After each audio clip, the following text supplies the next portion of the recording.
लोकसभा चुनाव के महारण का पहला चरण खत्म हो गया। इस चरण के दिग्गज उम्मीदवारों की किस्मत ईवीएम में कैद हो चुकी है। इस चरण में यूपी की 8 और उत्तराखंड की 5 सीट पर मतदान हुआ।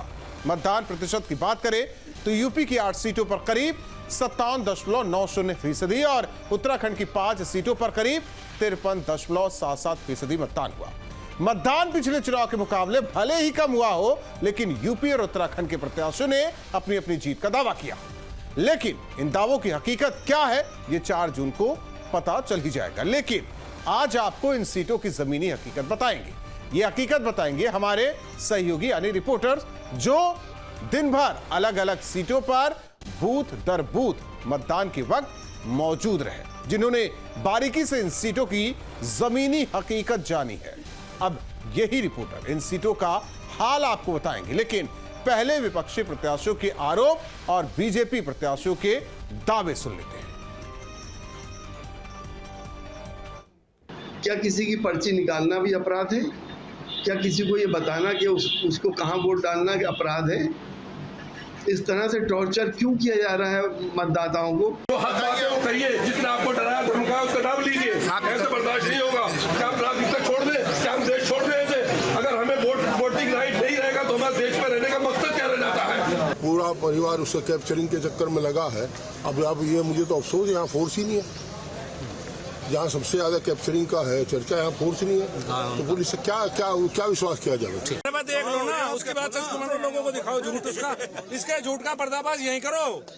झूठा है, हार रहा है, बकवास कर रहा है। उनका कहना है कि अरे ना कहो, उसके मैं कहने का कोई जवाब नहीं ना उसके, छोड़ दो बात को। जी राघव जी, आज लोकतंत्र का महापर्व है, कैसे की शुरुआत आपने? अपना वोट डाल के, और लोकतंत्र का पर्व है। मैं तो सबसे यही आग्रह करूंगा कि इस लोकतंत्र के पर्व में ऐसे लोगों का साथ लें जो लोकतंत्र का पालन करते हैं, जो संविधान के अनुसार चलते हैं, जो देश को विकास और प्रगति के पथ पर ले जाते हैं। राघव जी, आखिरी सवाल आपसे कि क्या लग रहा है आपको अब की बार 400 पार? धन्यवाद जी। ये कोई मुकाबला नहीं है, पूरे लोग मन बना चुके हैं और मैंने अपने जीवन काल में ऐसा चुनाव नहीं देखा।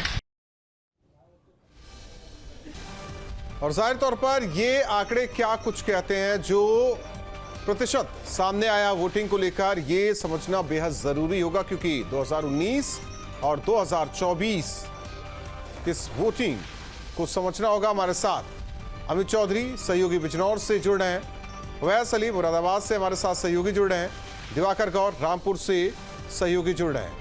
और सबसे पहले अवैस का रुख करते हैं। मुरादाबाद की बात की जाती है, पिछले यानी चुनाव की बात की जाए 2019 की, और आज जिस तरीके से मतदान हुआ, ये जो कम आंकड़े या कहे कि कम वोट पड़े, इसके मायने क्या है, ये कहता क्या है?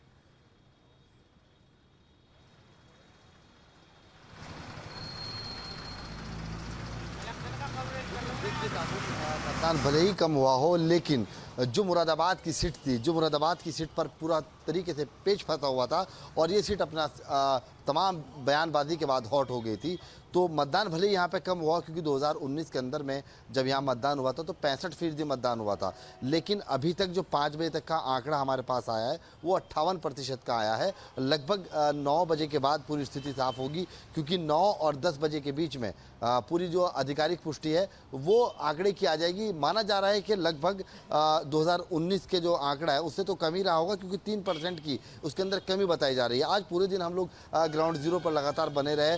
रामपुर में भी हमने रिपोर्टिंग की, मुरादाबाद के अंदर भी हमने रिपोर्टिंग की, लेकिन रामपुर के अंदर में सबसे ज़्यादा जो कम वोटिंग हो पाए उसका कारण ये रहा क्योंकि समाजवादी और आजमवादी जो गुट है वो दोनों वहाँ पर आमने सामने नजर आए। क्योंकि आजम खान जो गुट है उसने पहले ही साफ तौर पर कहा था कि चुनाव का बहिष्कार करने का उन्होंने ऐलान किया था कि अखिलेश यादव खुद यहाँ पर आए और आके चुनाव लड़ें, क्योंकि जिस तरह से मुरादाबाद की लोकसभा सीट पर सियासत ने रंग अपना बदला था, वो सियासत का बढ़ता हुआ रंग अपने आप में कई संकेत भी दे रहा था, और जिसका आज खासा असर भी ग्राउंड जीरो पर देखने को मिला है। ये वही ग्राउंड जीरो पर देखने को मिला है, क्योंकि 2019 के अंदर में जब 65% मतदान हुआ था, तब भी फाइट में कुंवर सर्वेश जो भारतीय जनता पार्टी के प्रत्याशी हैं वही थे, और इस बार भी भारतीय जनता पार्टी ने उन्हीं पर यकीन जताया और उन्हीं के साथ। इसीलिए दो तीन चीजें समझनी बेहद जरूरी होगी। पहले जिस तरीके से मुरादाबाद सीट की बात कर रहे हैं और रामपुर का भी आप हाल बता रहे हैं, इसे इस तरीके से समझा जा सकता है, या तो जो मौजूदा सरकार है पिछली बार हारे, इस बार भी उन्हें टिकट दिया गया, वो पसंद है। दूसरी तरफ जो इंडिया गठबंधन का प्रत्याशी रहा वो बदला गया, पिछला प्रत्याशी नहीं रहा, इस वजह से लोग, या फिर मौसम को देखकर लोग घरों से कम निकले, या ये मान बैठे कि किसे आना है इसीलिए नहीं जाना है।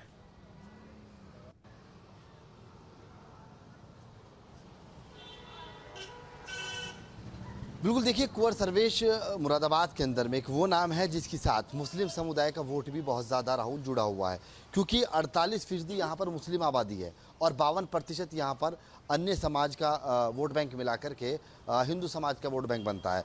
तो सर्वेश के साथ मुस्लिम समुदाय का वोट बैंक होना अपने आप में कई बड़े संकेत देता है, और यही सबसे बड़ी बात है, क्योंकि जब पिछली बार एसटी हसन को लगभग 6.5 लाख वोट मिले थे, तो लगभग 95,000 के राउंड अप में यहाँ से सर्वेश आ रहे थे, दूसरे नंबर पर सर्वेश रहे थे, क्योंकि इस पिछली बार जब यहाँ पे चुनाव हुआ था तो सपा बसपा और कांग्रेस का गठबंधन था, यानी कि बसपा का जो वोट बैंक था वो उधर पलटे में जाता हुआ नजर आया था। और इस बार स्थिति बिल्कुल साफ थी, क्योंकि जिस तरह से योगी ने कहा कि उत्तर प्रदेश की 80 के 80 सीटों पर उनकी जीत होनी है, और देश में कहा गया मोदी की तरफ से कि 400 का नारा उन्होंने दिया कि इस बार 400 पार है। तो तमाम जो पहलू हैं अगर उनको समझा जाए, और ग्राउंड जीरो पर जहाँ पर मुस्लिम बूथों पर हमने जाकर देखा, तो वहाँ पर इस बार मुस्लिम मतदान बड़े तेज़ी के साथ में होना शुरू हुआ। जब जुमे की नमाज अदा की गई उसके बाद जो भीड़ थी मतदाताओं की वो लगातार बढ़ती हुई चली गई, क्योंकि जिस तरह से पिछली बार फर्जी वोट डाले जाते थे और बुरखों के अंदर में जो फर्जी वोट डालने का प्रक्रिया चलती थी, इस बार उस पर भी अंकुश लग गया। हमारे जो यहाँ के लोकल के रिपोर्टर हैं जो यहाँ से हमारे खबरें प्रदान करते हैं, उनसे बातचीत हम आपके एक बार कराने का प्रयास करते हैं। ये आगे करेंगे ओवैसी, आगे करेंगे, क्योंकि अमित हमारे साथ बिजनौर से जुड़े हुए हैं। अमित से जरा समझते हैं बिजनौर की स्थिति, क्योंकि 2019 में अलग और इस बार अलग। करीब 55% वोटिंग जो अभी तक आंकड़े आए हैं, बढ़ भी सकता है। सवाल इस बात को लेकर है अमित आपसे कि आपने जो कैमरे से दिखाया वो पूरे प्रदेश ने देखा, आपने जो अपनी आंखों से देखा वो जरा बताइए, क्योंकि बूथ दर बूथ आप टहलते रहे, हर बूथ पर पहुंचे, ज्यादातर बूथों पर पहुंचे, लोगों से बातचीत आप करते नजर आए। ये मतलब उसमें से अगर कहा जाए कि ऐसा क्या कुछ होगा जो एकदम सटीक बैठेगा, मतदान प्रतिशत कम होने को लेकर, लोगों में उत्साह होने को लेकर, या कि उन्होंने एक तरफ से मूड बनाया और चुन लिया, उन्होंने किस्मत ईवीएम में कैद कर दी?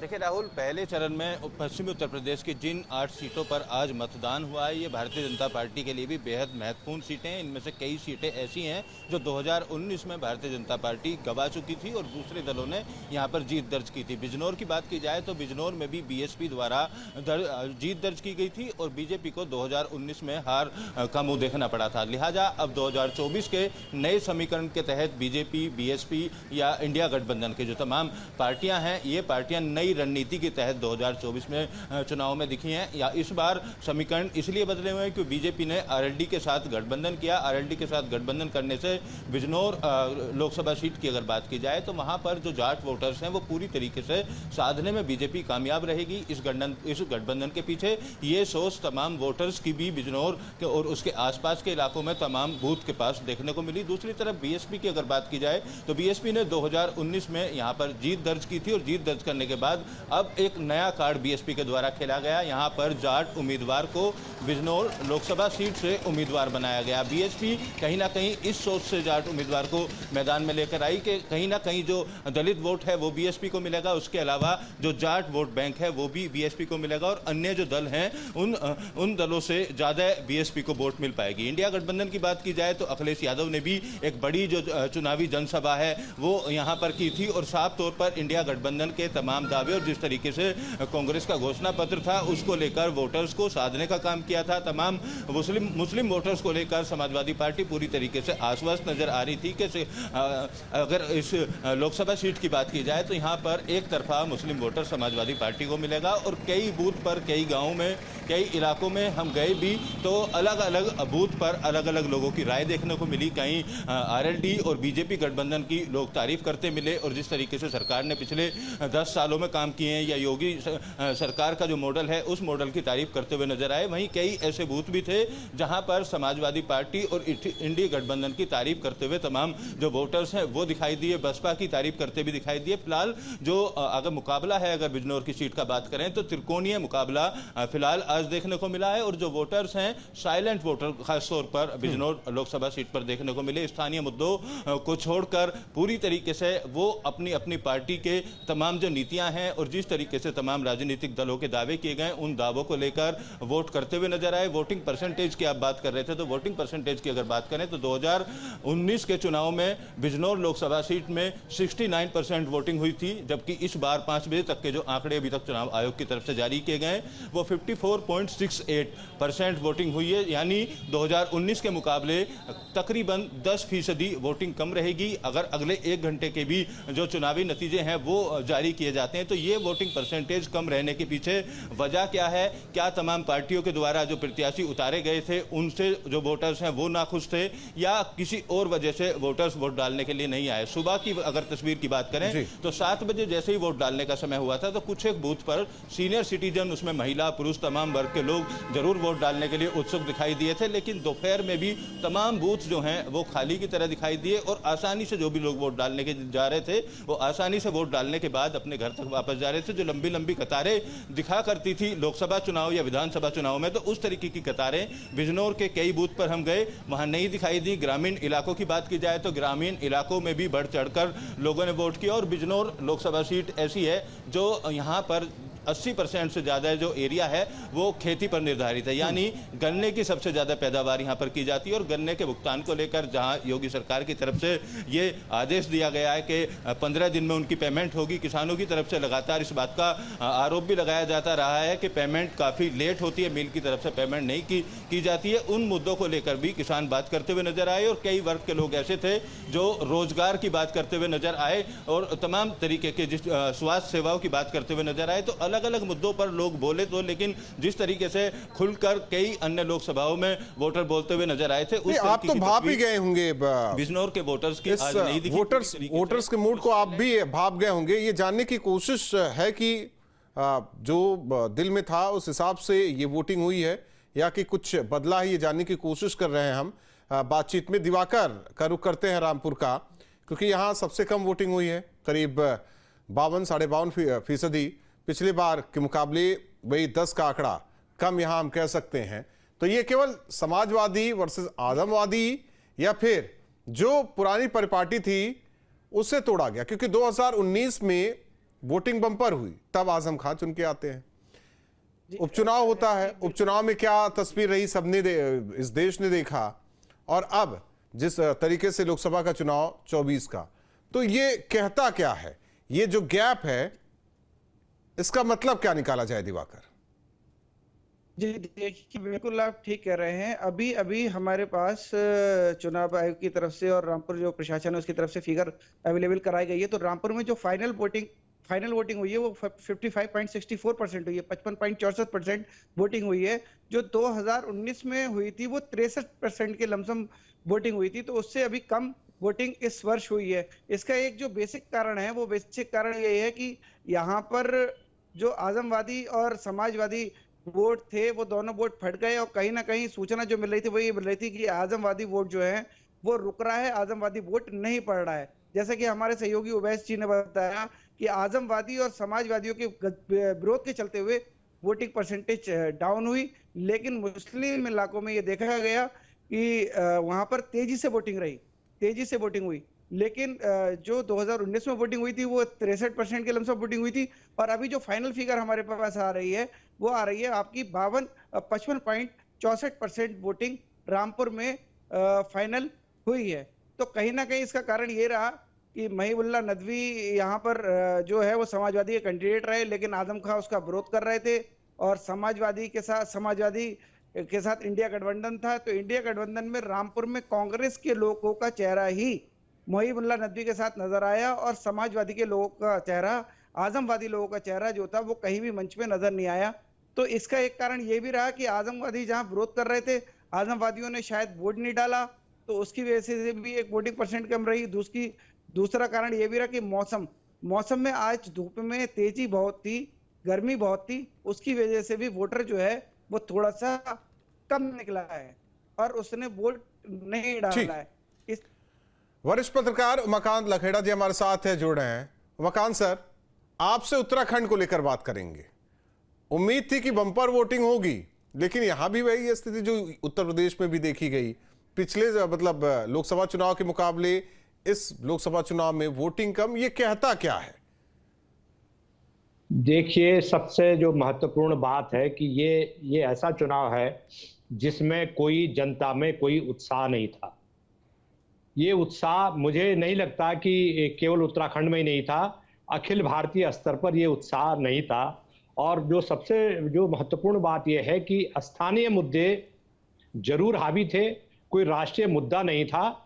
और जो डबल इंजन की सरकार उत्तर प्रदेश में भी है, डबल इंजन सरकार उत्तराखंड में भी है, तो ये कहीं ना कहीं ये बातें सामने आई हैं कि स्थानीय लोगों की जो समस्याएं हैं, जैसे महंगाई का सवाल है, जैसे बेरोजगारी का सवाल है।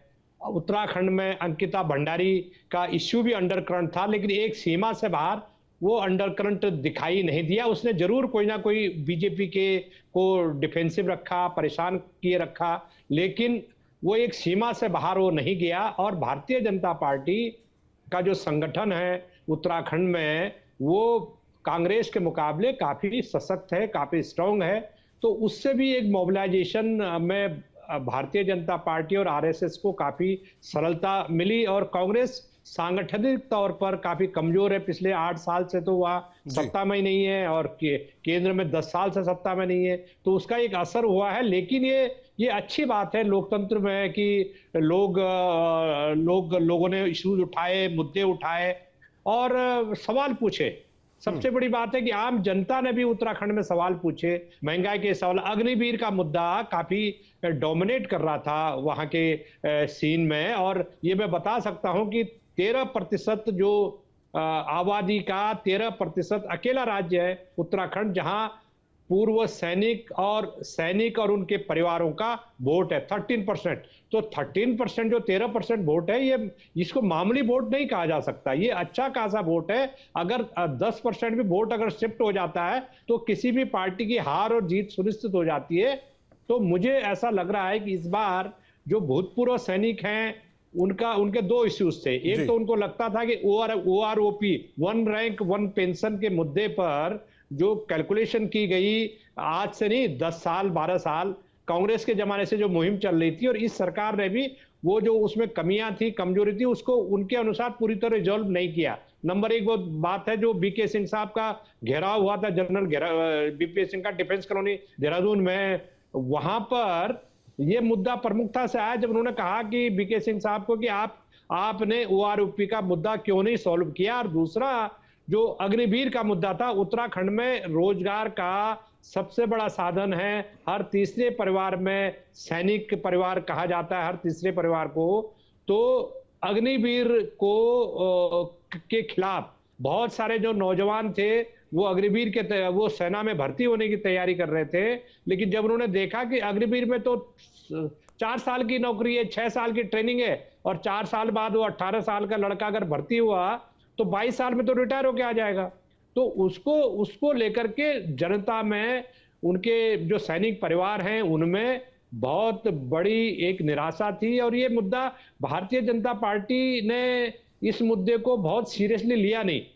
इस बार के चुनाव में ये जब मुद्दा उठा तो रक्षा मंत्री राजनाथ सिंह को ये सफाई देनी पड़ी कि देखिए हम इसकी समीक्षा करेंगे। बहुत बड़ी बात है, समीक्षा करेंगे किसी योजना को, अग्निवीर की अखिल भारतीय स्तर पर आप समीक्षा करेंगे या उत्तराखंड के स्तर पर समीक्षा करेंगे, ये एक बहुत बड़ा मुद्दा है। और मुझे लगता है कि निश्चित रूप से उत्तराखंड में भारतीय जनता पार्टी हारे या जीते, अगर सपोज करो 5 सीटें वहां जीत भी जाती है तो उसके बाद भी उनको लगेगा कि ये भविष्य में ये मुद्दा उनके गले की फांस बनेगा। और बाकी राज्यों में, उत्तराखंड नहीं, हरियाणा में, राजस्थान में, पंजाब के सर, कैराना का हाल जान लेते हैं। अभिषेक शर्मा हमारे साथ सहयोगी जुड़े हुए हैं। अभिषेक, कैराना का क्या हाल रहा, वोटिंग प्रतिशत यहां भी कम पिछले बार के मुकाबले, तो जाहिर तौर पर यह किस तरीके से परिभाषित करता है, वोट कम पड़ना यह कहता क्या है?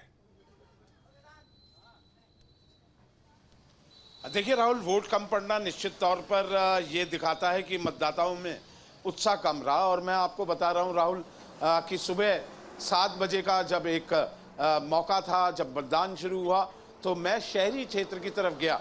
मुझे ये लगता था उन बूथों पर जहां कतारें अच्छी मिलेंगी, विजुअल अच्छे मिलेंगे, तो मैं भी इंटरेक्ट अच्छा कर पाऊंगा। तो शामली के अंदर जो बूथ थे और जहां ये माना जाता है कि सुबह ही सुबह लंबी कतारें लग जाती हैं, क्योंकि गर्मी का मौसम, अब 11 बजे से ही धूप 10 बजे से इस कदर हो जाती है मैदानी भागों में यहाँ कि काटने लगती है। तो इसलिए हमारा भी फोकस था कि हमें वो कतारें ज़रा बढ़िया मिलेंगी। लेकिन 10 बजे तक, 11 बजे तक राहुल मतलब इक्का दुक्का वीवी इंटर कॉलेज शामली का ऐसा है, मिक्स आबादी है, मुस्लिम मतदाता भी आते हैं, हिंदू मतदाता भी आते हैं, मिले जुले मतदाता आते हैं, तो भरा हुआ सा एक माहौल दिखाई देता है। लेकिन वो मुझे नहीं दिखाई दिया। उसके बाद मैं शामली के और हिंदू इंटर कॉलेज जो है, कन्या हिंदू कॉलेज, वहाँ गया मैं, जो बिल्कुल चीनी मिल के सामने है, शामली कोतवाली के सामने है। वहाँ भी मुझे शाम के टाइम तो लोग 6 बजे जब बंद होना था फाटक, शाम को भी मैं वहाँ था, तब तो लोग भागम भागी में जाते दिखाई दिए मुझे इक्का दुक्का। लेकिन जो कतार मुझे देखनी थी वो कतार नहीं मिली, मीन्स कि उत्साह कम था। इसके विपरीत जब मैं कैराना में पहुंचा, जो कैराना मुस्लिम बहुल हैं, जितने भी वहाँ बूथ थे, वहाँ मुझे भीड़ अच्छी तादाद में मिली। भीड़ इस कदर थी क्योंकि वो मुस्लिम मतदाता कह लीजिए या उनमें उत्साह कह लीजिए कि वो सजग रहते हैं, पूरे परिवार और रिश्तेदारों के साथ वोट कुनबा करने आते हैं, कुनबे की वोट डालने आते हैं, तो वो कुनबा वोट मुझे वहाँ दिखाई दिया। कैराना में 3-4 घंटे बिताने के बाद मैं कई गाँवों की तरफ गया, तो गाँव में भी ऐसा उत्साह नहीं दिखा। और एक रसूलपुर गुजरान जो गांव था, उसने तो पूरे चुनाव का बहिष्कार ही कर दिया। 11 से 12 बजे तक 1 घंटे में वहाँ रहा। जो माइक्रो ऑब्जर्वर थे उनसे बात हुई, उन्होंने कहा 12 बजे का उनका ये बयान जो मैंने रिकॉर्ड किया, उनका ये कहना था, एक वोट अभी तक मेरे इस बूथ पे नहीं पड़ी है, इसलिए मुझे माइक्रो ऑब्जर्वर को यहाँ आना पड़ा है फोर्स लेकर। क्या नाराजगी है मैं जानना चाह रहा हूँ। अब मैं आगे गया गाँव के अंदर, तो घेर में पूर्व मंत्री वीरेंद्र सिंह गुजर, जो कांदला से कई बार विधायक रहे हैं, वो अब मैवेल्सी हैं भाजपा में, वो गांव वालों को मनाते रहे और शाम 4 बजे तक उनकी एक कवायद उस घेर में चलती रही। लेकिन ग्रामीण नहीं माने। 2200 का पोलिंग था, पूरा का पूरा वॉश आउट हो गया, उन्होंने मतदान ही नहीं किया। तो इस तरीके से पूरे कैराना में जो एक उत्साह दिखाई देना चाहिए था मतदाताओं में कि भीड़ की भीड़ निकलती आती, लेकिन वो भीड़ मुझे नदारद मिली है। और लेकिन शाम के वक्त थोड़ा सा मौसम सुहाना हुआ, क्योंकि कांदला में बारिश हो गई थी, सहारनपुर में बारिश हुई, यहाँ हल्की छींटा बूंदाबांदी हुई थी, तो उससे मौसम थोड़ा सही हुआ। उसके बाद मतदाता निकले। या तो ये लगता है कि शामली और यहाँ आसपास, क्योंकि कल सैटरडे है, आज फ्राइडे है और परसों संडे है, तो कुछ लोग तो निकल गए घूमने के लिए, या कुछ तीर्थयात्री बन के चले गए किसी भी धाम पर, क्योंकि नवरात्रे अभी ख़त्म हुए हैं। तो काफ़ी वोट जो हैं वो इस तरीके से प्रभावित हुआ है। इसलिए मतदान का प्रतिशत यहाँ पिछले बार के मुकाबले कम रहा है। ये मैंने मृगांका सिंह से सवाल किया था, मुझे दिन में मिली थी कैराना में मृगांका सिंह, बाबू हुकम सिंह की बेटी हैं, जिन्होंने 2017 में पलायन का मुद्दा यहाँ से उठाया था। सांसद भी रहे, विधायक भी रहे, मंत्री, संसदीय कार्य मंत्री रहे बीजेपी सरकार में। तो मैंने ये मुद्दा उनसे उठाया मृगांका से कि मुझे ऐसा महसूस हो रहा है कि आज कैराना में वोटिंग प्रतिशत कम रहने वाला है। तो उन्होंने ये उम्मीद जताई थी कि शाम होते होते तक 65-70 ये वोटिंग प्रतिशत पहुंच जाएगा, और अगर ऐसा पहुंचता है तो हमारे भाजपा के लिए ये एक कन्वीनियंस बात है। तो अब ये देखना होगा कि किस तरीके से वाकई अब सियासी दलों को समझना होगा कि इससे किसको नफा किसको नुकसान, और आगे दूसरे से लेकर 7वें चरण तक किस तरीके से हर एक स्तर को मेंटेन करना होगा उन्हें। क्योंकि कुछ पार्टियां ऐसी होती है जो जिम्मेदारी दी जाती है कि बूथ तक किस तरीके से वोटर्स को ले जाया जाए, क्या वहां ये पार्टियां कमजोर पड़ी हैं, उन पार्टियों को भी आकलन करना होगा। उमाकांत सर, बहुत बहुत धन्यवाद। विस्तार से आपने उत्तराखंड के साथ उत्तर प्रदेश और पूरे देश को लेकर जिस तरीके से अपना विश्लेषण किया, उसके लिए अपने सहयोगी सभी का धन्यवाद।